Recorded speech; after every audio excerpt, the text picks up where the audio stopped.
បាទលទ្ធផលឆ្នោតនៅក្នុងប្រទេសថៃចេញហើយគឺលោកអនុទីនបានជាប់បាទជានាយករដ្ឋមន្ត្រីប៉ុន្តែមានបាទព័ត៌មានបែកធ្លាយបន្ទាន់ផងដែរតាក់ទងជាមួយនឹងបាទការប្រើប្រាស់លុយពី500ទៅ600បាតនៅក្នុងការបាទសោកប៉ាន់ទៅកាន់ប្រជាពលរដ្ឋដើម្បីឲ្យបោះឆ្នោតទៅឲ្យគណៈបករបស់លោកអនុទីនផ្ទាល់នោះតែម្ដងបាទក៏មានព័ត៌មានបន្ទាន់មួយទៀតផងដែរបងប្អូនយើងបាទតាក់ទងជាមួយនឹងការចាប់ខ្លួនបាទសកម្មជនឬក៏បាទបេក្ខជន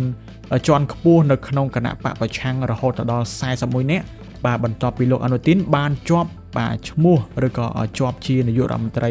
របស់ប្រទេសថៃនេះផ្ទាល់បាទបងប្អូនយើងថ្ងៃនេះខ្ញុំនឹងជជែកអំពីរឿងដ៏ក្តៅបំផុតនៅប្រទេសជិតខាងរបស់យើងគឺប្រទេសថៃនេះផ្ទាល់តែម្ដងណាកាលពីថ្ងៃទី8ខែកុម្ភៈកាលពីម្សិលមិញនេះ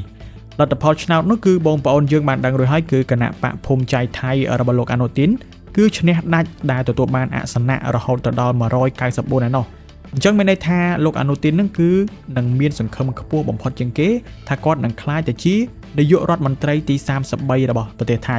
តាក់ទងជាមួយនឹងលោកអនុទីននេះបងប្អូនខ្មែរយើងគឺបាទប្រកាសជាស្គាល់ហើយខ្ញុំក៏គ្រឿតក៏ដូចជាមិនចូលចិត្តនឹងគាត់ប្រមាណដែរព្រោះឯគាត់គឺជាតួអង្គសំខាន់មួយនៅក្នុងបាទអាការដែលធ្វើឲ្យមានចំនួនឬក៏បាទភាពតានតឹងជាមួយនឹងកម្ពុជាថៃនេះផងដែរខាងគណៈបករបស់លោកអនុទីននេះគឺតែងតែចូលចិត្តបាទយកកម្ពុជារបស់យើងនឹងធ្វើជាឧបករណ៍នយោបាយរបស់គេដើម្បីនឹងតាក់ទាញប្រជាប្រិយភាព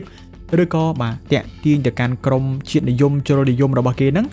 ដើម្បីនឹងបាទយកលេសធ្វើជាការពីទឹកដីការពីព្រះមហាក្សត្រដើម្បីនឹងលើកដំកើងទៅកាន់យោធារបស់គេនោះដើម្បីតែបោកប្រាស់ប្រជាពលរដ្ឋយកសិលឹកឆ្នោតទៅប៉ុណ្ណោះដើម្បីរក្សាអំណាចព្រះមហាក្សត្រឬក៏អំណាចយោធារបស់គេអញ្ចឹងណាចំណែកឯបាទបកប្រជាជនឬក៏ People Party ដែលជាបករបស់យុវជនចំណោះថ្មីនោះមុនពេលបោះឆ្នោតយើងឃើញថាសន្ទុះនៃការគ្រប់គ្រងគឺខ្លាំងមែនទែនអាចនឹងមានពាក្យចចាមអារាមឬក៏មានច្រើនគិតថាគណៈបកអ្នកដឹកនាំចំណោះថ្មីនេះនឹងអាចឈ្នះឆ្នោតនៅក្នុងពេលដែលបោះឆ្នោតកាលពីថ្ងៃទី8ហ្នឹងណាប៉ុន្តែដោយឡែកនោះគឺគណៈបកមួយហ្នឹងគឺអត់បានទទួលការជាប់ឆ្នោតនោះទេដោយសារតែចាញ់សម្លេងរបស់គណៈបកលោកអនុទីនក៏ប៉ុន្តែនៅក្នុងរឿងហ្នឹងគឺវាមានរឿងសង្ស័យជាច្រើនតទៅជាមួយនឹងភាពមិនប្រក្រតីនៅក្នុងកំឡុងពេលនៃការបោះឆ្នោតមានព័ត៌មានលេចលឺថាមានរឿងតាក់ទងជាមួយនឹងការទិញសិលឹកឆ្នោតបាទនៅក្នុងម្នាក់ហ្នឹងដូចជាចាយលុយរហូតដល់ពី500ទៅ600បាតដើម្បីនឹងទិញសិលឹកឆ្នោតឲ្យបោះឆ្នោតឲ្យទៅកាន់គណៈបករបស់លោកអនុទីននេះបាទហើយមួយទៀតនោះតាក់ទងជាមួយនឹងប្រព័ន្ធនៃការរាប់សន្លឹកឆ្នោតហ្នឹងគឺគេរាប់ដោយបាទអ្នកគេធ្វើការរាប់ហ្នឹងណាហើយក៏មានជាការរាប់នៅតាមប្រព័ន្ធអនឡាញដែរក៏ប៉ុន្តែអារាប់នៅក្នុងប្រព័ន្ធអនឡាញហ្នឹងបងប្អូនយើងឃើញថាវាមានភាពរអាក់រអួលជាច្រើនតាក់ទងជាមួយនឹងកាមេរ៉ាដែលត្រូវបានគេហាមមិនឲ្យថតនៅសកម្មភាពដែលគេរាប់សន្លឹកឆ្នោតនោះទេបាទអញ្ចឹងទៅនេះគឺជាបាទគេហៅថាបញ្ហាឬក៏លេសមួយចំនួនដែលគេលើកថាវាអាចជារឿងឬក៏ភាពមិនប្រក្រតីនៅក្នុងកំឡុងពេលនៃការរាប់សន្លឹកឆ្នោតនៅក្នុងការបោះឆ្នោតនៅក្នុងប្រទេសថៃហ្នឹងបាទដល់អញ្ចឹងវាធ្វើឲ្យបាទខាងបកប្រឆាំងឯនោះគាត់ក៏អត់សុខចិត្តដែរគាត់ទទួលស្គាល់នៅលទ្ធផលបោះឆ្នោតក៏ប៉ុន្តែគាត់ទាមទារឲ្យមានការរាប់សន្លឹកឆ្នោតឡើងវិញបាទទោះបីជាគាត់ហ្នឹងបានត្រៀមខ្លួនរួចជាស្រេចដើម្បីនឹងទទួលលទ្ធផលឆ្នោតហ្នឹងអញ្ចឹងគាត់ថាគាត់ចង់ឲ្យ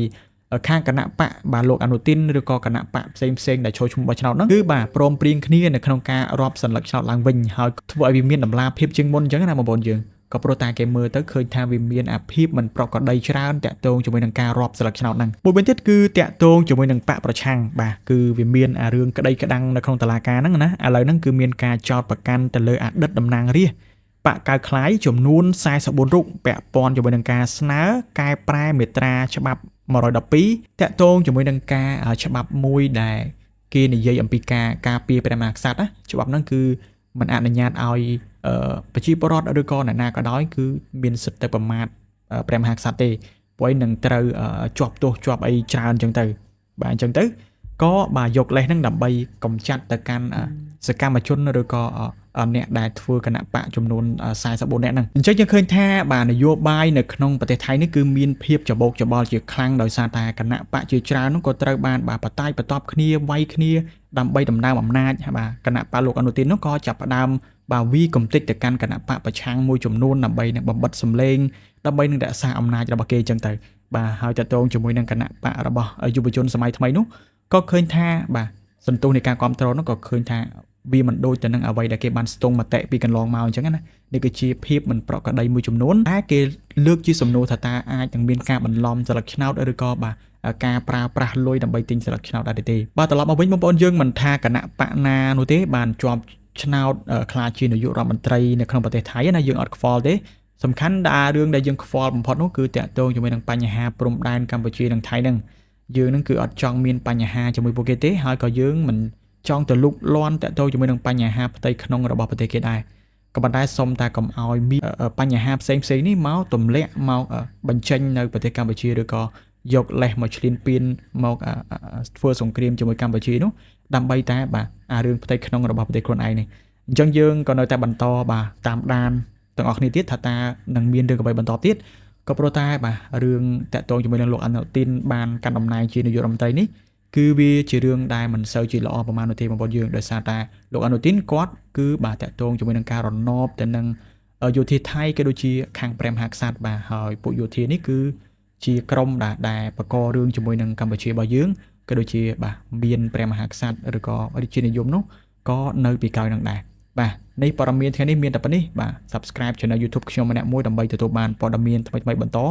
ជួបគ្នានៅវីដេអូក្រោយបាយបាយ